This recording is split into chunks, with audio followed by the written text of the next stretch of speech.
wabarakatuh. Nama saya Nur Aini Siregar, NIM 0206211014, Prodi Hukum, Matkul Hukum Administrasi. Baik, di sini saya akan menjelaskan tentang keadilan penegakan hukum di Indonesia. Sebagaimana yang kita ketahui, Indonesia adalah negara hukum.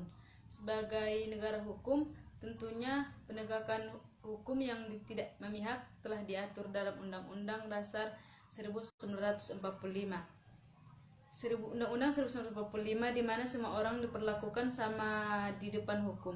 Untuk menerapkan negara hukum Indonesia dituntut untuk dapat menerapkan prinsip-prinsip yang dijalankan oleh negara hukum.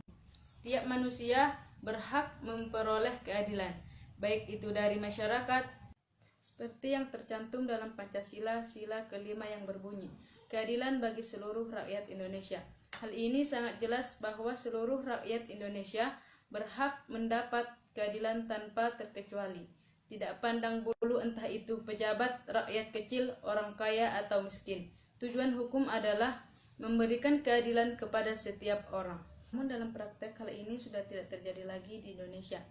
Hukum di Indonesia dinilai belum mampu memberikan keadilan kepada masyarakat yang tertindas. Justru sebaliknya, hukum menjadi alat bagi pemenang kekuasaan untuk bertindak semena-mena. Saat ini hukum di Indonesia yang menang adalah yang mempunyai kekuasaan dan mempunyai uang yang banyak, pasti aman dari gangguan hukum. Walaupun aturan negara dilanggar, orang biasa yang ketahuan melakukan tindakan kecil langsung ditangkap dan dijebloskan ke penjara. Sedangkan seorang pejabat negara yang melakukan korupsi uang miliaran rupiah milik negara dapat berkeliaran dengan bebasnya karena hukuman itu cenderung hanya berlaku bagi orang miskin dan tidak perlu bagi orang kaya, sehingga tidak sedikit orang yang menilai bahwa hukuman Indonesia dapat dibeli dengan uang. Beberapa tahun belakangan ini, hukum Indonesia semakin parah saja.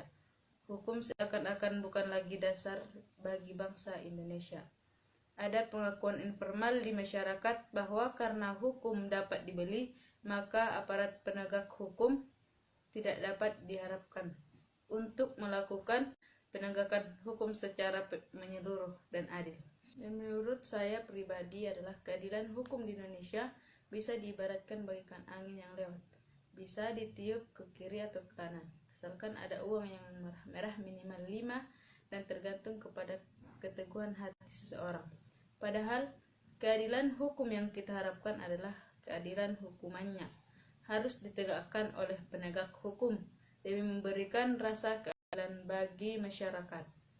Sebab saat ini sering dijumpai penegak hukum lebih mengutamakan kepastian hukum daripada keadilan. Padahal sudah jelas-jelas salah masih saja dibela-bela. Sehingga untuk menangkap seorang koruptor diperlukan 101 akal jitu. Itu pun setelah tertangkap bukannya takut, malahan melambai-lambaikan tangan di layar kamera, seolah-olah tidak terjadi sesuatu atau tidak ada penyesalan yang telah dilakukan.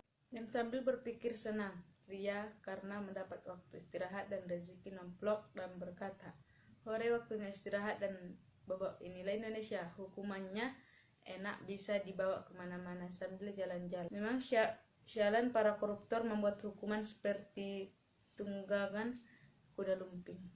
Oleh karenanya, marilah kita bangun hukum yang sebenar-benarnya, seadil-adilnya dan seterusnya, agar tidak ada rakyat yang mengatakan hukum tajam ke bawah dan tumpul ke atas, sehingga tercipta hubungan yang harmonis antara kalangan para pejabat dengan rakyat yang membuat hukum itu menjadi kuat, teguh, dan kokoh, sehingga tidak ada hukum yang jalan-jalan ke sana kemari.